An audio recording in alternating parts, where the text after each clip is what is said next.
नमस्कार. आज आपण कुकरमध्ये झटपट आणि चमचमीत अशी पावभाजी कशी बनवायची याची रेसिपी पाहणार आहोत.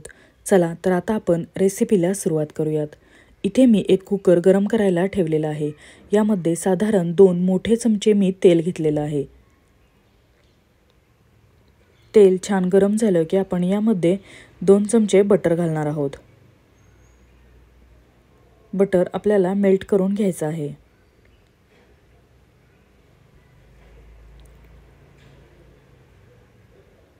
आता इथे मी 2 मीडियम साईजचे कांदे बारीक चिरून घेतलेले आहेत. कांदा आपल्याला हलकासा सोनेरी रंग येईपर्यंत तेलामध्ये छानपैकी परतून घ्यायचा आहे.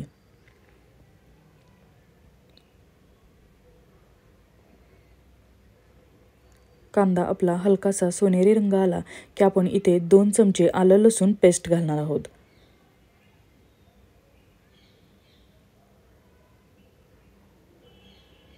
इथे मी 2 चमचे पावभाजी मसाला घेतलेला आहे व 1 चमचा इथे मी बेडगी मिरची पावडर घेतलेली आहे. हे सर्व मसाले आपण तेलामध्ये 1 ते 2 मिनिटं छानपैकी परतून घेणार आहोत.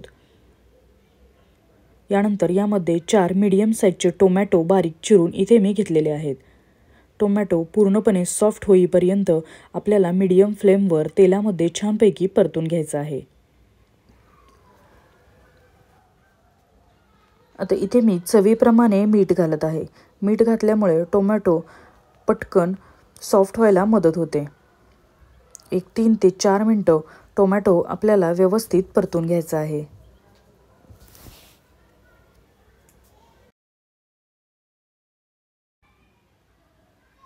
व्हिडिओमध्ये तुम्ही पाहू शकता टोमॅटो आपला छानपैकी सॉफ्ट झालेला आहे. आता आपण यामध्ये उरलेल्या भाज्या घालूयात. इथे मी 1 वाटी वाटाणे घातलेले आहेत. 1 मीडियम साईजचं गाजर साल काढून बारीक चिरून घेतलेले होतं. त्याच प्रकारे 1 मीडियम साईजचं बीट साल काढून बारीक चिरून घेतलेलं आहे. बीटामुळे पावभाजीला छान असा रंग येतो. आता आपण यामध्ये थोडीशी शिमला मिरची सुद्धा घालणार आहोत. मीडियम साईजच्या 2 शिमला मिर्च बारीक चिरून इथे मी घेतलेले आहेत. सर्व भाज्या घातल्यानंतर आता आपण हे पुन्हा एकदा व्यवस्थित परतून घेऊयात. आता आपण यामध्ये अर्धा किलो बटाटे साल काढून अशा प्रकारे बारीक चिरून इथे घातलेले आहेत. बटाटे घातल्यानंतर आपण हे सर्व व्यवस्थित मिसळून घेऊयात. 4 ते 5 मिनिटं हे छानपैकी परतून घेऊयात. यानंतर यामध्ये आपल्याला पाणी घालून याला 2 ते 3 शिट्ट्या करून घ्यायच्या आहेत. साधारण 1 ते 1.5 कप इथे मी पाणी घातलेलं आहे. पाणी घातल्यानंतर पुन्हा एकदा आपल्याला हे सर्व मिसळून घ्यायचं आहे.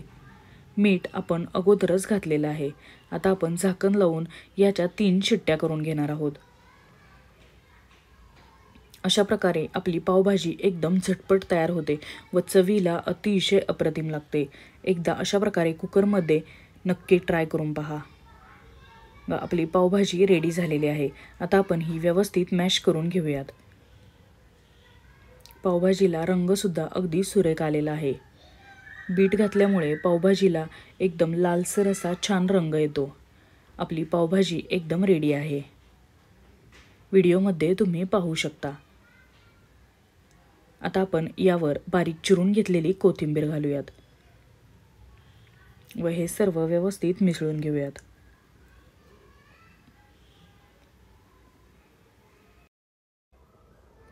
आता इथे मी एका पॅनवर थोडंसं बटर घातलेलं आहे. बटर छानपैकी मेल्ट झालं की आपण यामध्ये थोडंसं लाल तिखट आणि बारीक चिरून घेतलेली कोथिंबीर घालणार आहोत.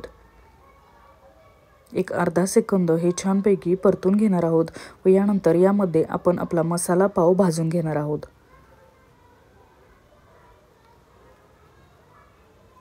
दोन्ही बाजूने आपल्याला बटर लावून हा मसाला पाव व्यवस्थित भाजून घ्यायचा आहे व आपली पावभाजी एकदम रेडी होईल.